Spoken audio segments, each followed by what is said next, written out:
alim, nabi, rasul, kenapa mereka minta hidayah?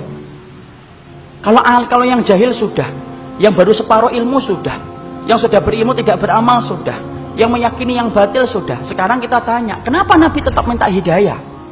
Kalau 4 tadi menceritakan tentang diri kita, tapi kalau kemudian yang kelima, kenapa nabi dan orang-orang soleh yang mengikuti jalan para nabi, yaitu para sahabat, para tabi'in, dan kita yang berusaha untuk mengikuti mereka, ridwanullah alaihim, kenapa kita masih tetap minta hidayah? Karena belum tentu apa yang antum dapatkan kalau sudah benar itu menjamin antum itu meninggal dalam keadaan itu.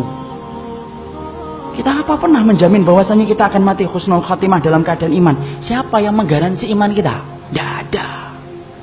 Minta hidayah supaya Allah itu memberikan istiqomah setelah kita dapat ilmu yang benar. Bukankah Allah menunjukkan lembaran-lembaran kehidupan sejarah, banyak orang yang mereka itu bertabur iman di awal kehidupan, tetapi mereka matinya murtad. Bal'am bin Ba'urah, apa kurangnya Bal'am bin Ba'urah? Hidup pada zaman Nabi Musa, di mana doanya dikabulkan oleh Allah setiap waktu-waktu yang sempit dan terdesak. Sampai Malik bin Dinar berkata, karena mujabud da'wah fi syada'id. Kalau sudah bicara tentang Bal'am bin Ba'urah, Masya Allah, doanya selalu dikabulkan oleh Allah dalam keadaan genting. Kata Malik bin Dinar rahimahullahu ta'ala ketika menafsirkan surat Al-A'raf 175. Tapi matinya murtad. Rajal Unfuah, sahabat Nabi, dipuji oleh Abu Bakar, dipilih oleh Abu Bakar untuk menjadi delegasi sunnah, mendakwahkan kepada Musailamatul Kadzdzab, matinya beriman, murtad.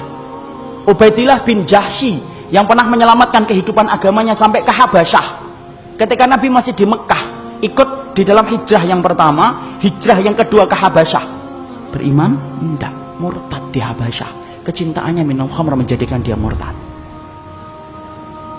Seorang muadzin yang diceritakan oleh Imam Qurtubi, murtad ketika kemudian tergiur dengan pesona seorang wanita yang dia lihat ketika adzan di tempat yang tinggi.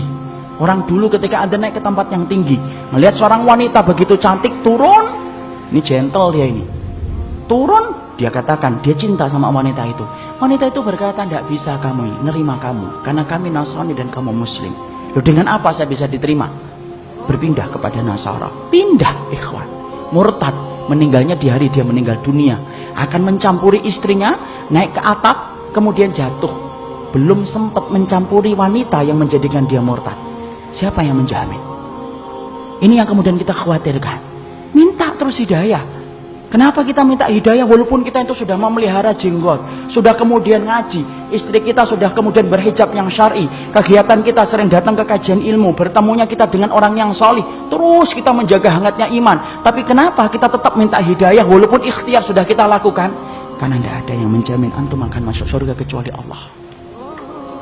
Ya, makanya sampai dikatakan oleh Rasulullah, ada di antara kalian, fa inna ahadakum la ya'malu bi amali ahlil jannah hatta yakuna bainahu wa bainaha illa dhira'un fayasbiqu alaihi alkitab fayamalu bi amali ahli nari hatta yadkhuluha.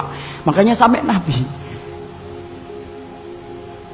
beliau bersabda, ada di antara kalian yang melakukan amalan surga sampai antara dia dengan surga tinggal sejengkal, tinggal sejengkal ikhwan. Satu amalan tak langsung masuk surga itu harusnya, tapi ternyata catatan takdir mendahului apa yang dia lakukan.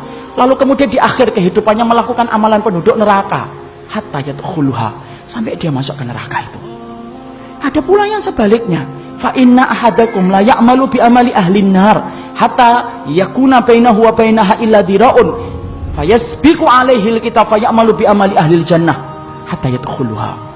Nabi kemudian berkata sebaliknya, ada pula di antara kalian yang melakukan amalan penduduk neraka, terus sampai antara dia dengan neraka tinggal sejengkal tak, kata Nabi. Tetapi catatan takdir mendahului apa yang dia lakukan. Dia melakukan amalan penduduk surga sebelum meninggal dunia, lalu kemudian Allah masukkan ia ke dalam surga. Antum tahu Usairim bin Abdul Ashhal? Usairim bin Abdul Ashhal, seseorang sahabat yang dikatakan oleh Nabi sebagai penduduk surga, tapi keningnya tidak pernah dipakai untuk bersujud kepada Rabbnya. Karena apa? Masuk Islamnya belum ada 24 jam. Ketika dia masuk Islam mengucapkan syahadat, dia bertanya, sholat? Belum waktunya sholat. Apa yang saya lakukan? Ayo berjuang bersama Rasulullah. Berjuang bersama Rasulullah SAW dan para sahabat. Ketika kemudian dalam peperangan tersebut Allah takdirkan dia meninggal dunia.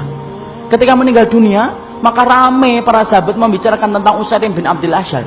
Sampai Abu Hurairah berkata, inilah penduduk surga yang belum pernah menempelkan keningnya untuk mencium bumi bersujud kepada Allah. Itulah Utsairim bin Abdul Asyad. Siapa yang jamin, ikhwan?